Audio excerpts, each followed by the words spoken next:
నమస్కారం అండి. పిన్నెల్లి సోదరులు మాచర్లలో చిన్న పిల్లవాడిని అడిగినా నరహంతకులు అంటారు వాళ్ళు. పిన్నెల్లి సోదరులకి మారు పేరు ఏంటంటే నరహంతకులు. వాళ్ళకి దయాదాక్షిణాయాలు లేవు. వాళ్ళకి బడుగు బలహీన వర్గాలంటే బాగా చులకన. అక్కడ వాళ్ళ హత్యలు చేసిన ప్రతి ఒక్కరు కూడా బడుగు బలహీన వర్గాల వారే. సాక్షాత్తు నాపై ఆ రోజు ఎమ్మెల్సీగా ఉన్న నాపై, ఆ రోజు మాజీ ఎమ్మెల్యేగా ఉన్న బోండమ్మపై కూడా తురకా కిషోర్తో వేలం పాట పెట్టి మాచర్ల మున్సిపల్ చైర్మన్ ఇస్తా, ఎవరైతే వాళ్ళ మీద దాడి చేస్తారో, ఎవరైతే వాళ్ళని చంపుతారో వాళ్ళకి మున్సిపల్ చైర్మన్ ఇస్తానని వేలం పాట పెట్టినటువంటి నరరూప రాక్షసులు పిన్నెల్లి సోదరులు. వాళ్ళు అన్ని అరాచకాలు చేయడానికి ముఖ్య కారణం ఏంటంటే వాళ్ళ నాయకుడు వైఎస్ జగన్మోహన్ రెడ్డి. వైఎస్ జగన్మోహన్ రెడ్డి ఒక రాక్షసుడైతే వీళ్ళు ఒక రాక్షసులు. రాక్షసులు ఒకటే జాతిలాగా వీళ్ళకి బాగా జగన్మోహన్ రెడ్డి అటాచ్ అయ్యాడు.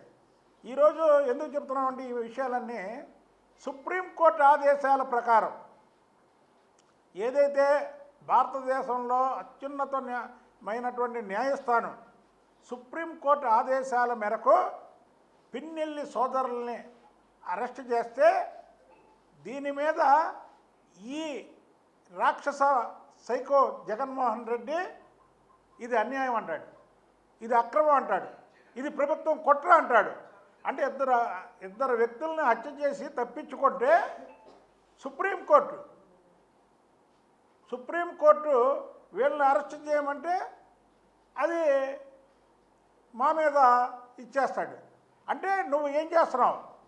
ఈ రాష్ట్రంలో బడుగు బలహీన వర్గాల వారిని అందరినీ చంపేయాలి, వాళ్ళు ఉండడానికి వీలు లేదు, వీళ్ళందరూ తెలుగుదేశం పార్టీకి సపోర్టర్లు అనే కదా నీ ఉద్దేశం.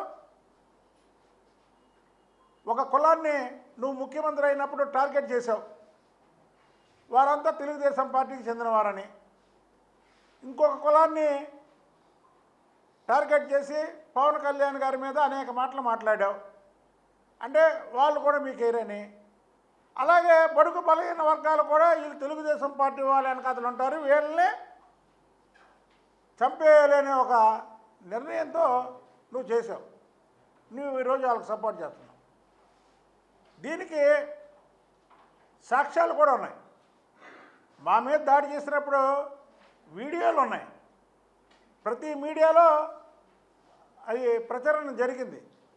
అక్కడ ఒక బలహీన వర్గాలకు చెందినటువంటి చంద్రయ్య అనేటువంటి వ్యక్తిని జై వైసీపీ అని అనకపోతే పేక కోసి చంపేశారు.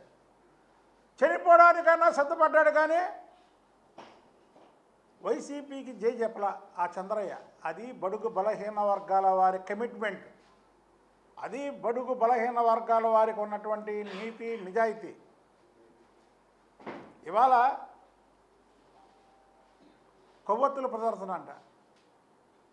వీళ్ళేదో స్వాతంత్ర సమరయోధులు జైలుకి వెళ్ళినట్టు జగన్ మళ్ళీ ఒక బ్యాచ్ని నెల్లూరులో ఉన్నటువంటి మాజీ మంత్రిని అలాగే సిద్ధార్థారెడ్డిని జైలుకి వెళ్ళి పరామర్శించమని కొవ్వొత్తుల ప్రదర్శన, అలాగే జగన్మోహన్ రెడ్డి సంఘీభావం. అంటే ఏంటి ఈ రాష్ట్రాన్ని ఏం చేద్దామని, మీరు ఏం చేద్దామని చెప్పండి. ఇదే చంద్రబాబు నాయుడు గారు కానీ తెలుగుదేశం పార్టీలో ఉండి ఇంత రాక్షసత్వంగా కానీ ప్రవర్తించి ఇన్ని హత్యలు చేస్తే ఇమీడియట్గా సస్పెండ్ చేస్తారు. ఆయన తప్పేం కాదు, ఆయన ప్రజాక్షేమం ముఖ్యం. ఏదో నీ పార్టీలో ఉన్నారు, నీకు బలం చేకూరుస్తారు అని చెప్పి పిన్నెల్లి సోదరులను నువ్వు వెనకేసుకురావడం నీ రాక్షస జాతిని కాపాడుకోవడం అవుతుంది తప్ప ఇది కాదు. ఒక ముఖ్యమంత్రిగా చేసినటువంటి వ్యక్తివి, ఒక ప్రతిపక్ష నాయకుడిగా పనిచేసినటువంటి వ్యక్తివి, ఇద్దరు వ్యక్తుల్ని చంపేసి ఇన్నాళ్ళు తప్పించుకున్నటువంటి వ్యక్తుల్ని లోపడేస్తే వాళ్ళకి సంఘీభావం తెలపడం అనేది చాలా నీచమైన పద్ధతి. ఆ రోజు నువ్వు ముఖ్యమంత్రిగా ఉన్నప్పుడు ఒక ఎమ్మెల్సీగా ఆ రోజు నేను శాసనమండలిలో ఉన్నప్పుడు వాళ్ళు దాడి చేస్తే ఖండించలేదే? ఖండించవా నువ్వు? ఒక ముఖ్యమంత్రిగా ఖండించే బాధ్యత నీకు లేదా? ఈ రాష్ట్రంలో జగన్మోహన్ రెడ్డి నాయకత్వాన్ని బలపరచడం అంటే ఎవరైనా రాష్ట్రాన్ని చిన్న భిన్నం చేసుకోవడానికే ఆయన నాయకత్వాన్ని బలపరచడం. దయచేసి ప్రజలకు కూడా చెప్తున్నా, బిర్యానీ ప్యాకెట్లకో వాళ్ళు ఇచ్చే డబ్బులకో జగన్మోహన్ రెడ్డి వచ్చినప్పుడు ఆయనకి స్వాగతం పలకడానికి అలా మాజీ ఎమ్మెల్యేలు మాజీ మంత్రులు వెళ్తే వెళ్ళకండి. ఎందుకు వెళ్ళొద్దంటున్నానంటే ఈ రాష్ట్రం ఇప్పుడిప్పుడే గాడిన పడుతుంది. అప్పుల ఊబిలో ఉన్నటువంటి రాష్ట్రానికి 16,000 కోట్ల అప్పుల ఊబిలో ఉన్నటువంటి రాష్ట్రానికి ఆనాడు 2014 నుంచి 2019 వరకు చంద్రబాబు నాయుడు గారు ముఖ్యమంత్రిగా పనిచేసి ఈ రాష్ట్రాన్ని ఒక గాలిలో పెడితే మళ్ళీ 19 నుంచి 24 వరకు వచ్చి నాశనం చేశాడు. మళ్ళీ ఈరోజు అహర్నిశలు కష్టపడుతున్నారు కూటమి ప్రభుత్వం. ఒక పక్క చంద్రబాబు గారు, మరో పక్క లోకేష్ బాబు గారు, మరో పక్క పవన్ కళ్యాణ్ గారు, కేంద్రం మోడీ గారు సపోర్ట్ చేస్తూ ఈ రాష్ట్రాన్ని ఎలాగైనా ఒక గాడిలో పెట్టాలనే దృఢ సంకల్పంతో కూటమి ప్రభుత్వం ఉంది. కానీ ఈ జగన్మోహన్ రెడ్డి ఏం చేస్తున్నాడు? ఋషులు యాగం చేస్తుంటే రాక్షసులు దాన్ని పాడు చేయడానికి చూసినట్టు మళ్ళీ ఏదో ఒక కథ అల్లుతాడు. ఏదో ఒక కథ అల్లడం, దీన్ని డైవర్ట్ చేయడం. డైవర్షన్ పాలిటిక్స్ జగన్మోహన్ రెడ్డికి అలవాటైపోతుంది. అతను మాట్లాడే విధానం చూస్తుంటే అతనికి మైండ్ కూడా సరిగ్గా లేదు, మతి స్థిమితం లేదు జగన్మోహన్ రెడ్డికి. మీరు చూడండి, అతను ప్రెస్ మీట్లు చూడండి, నా ప్రెస్ మీట్ చూడండి, ఆయన్ని నాది ఏది చంద్రబాబు గారు, లోకేష్ బాబు గారు లేదా పవన్ కళ్యాణ్ గారు వాళ్ళ దాకా అక్కర్లా.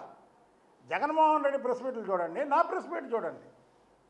నేను ఎలా మాట్లాడుతున్నానో ఆయన ఎలా మాట్లాడుతున్నాడు. అసలు మాట్లాడే పద్ధతి కూడా అతను మైండ్ ఉండి మాట్లాడే మాటలు కాదు అవి.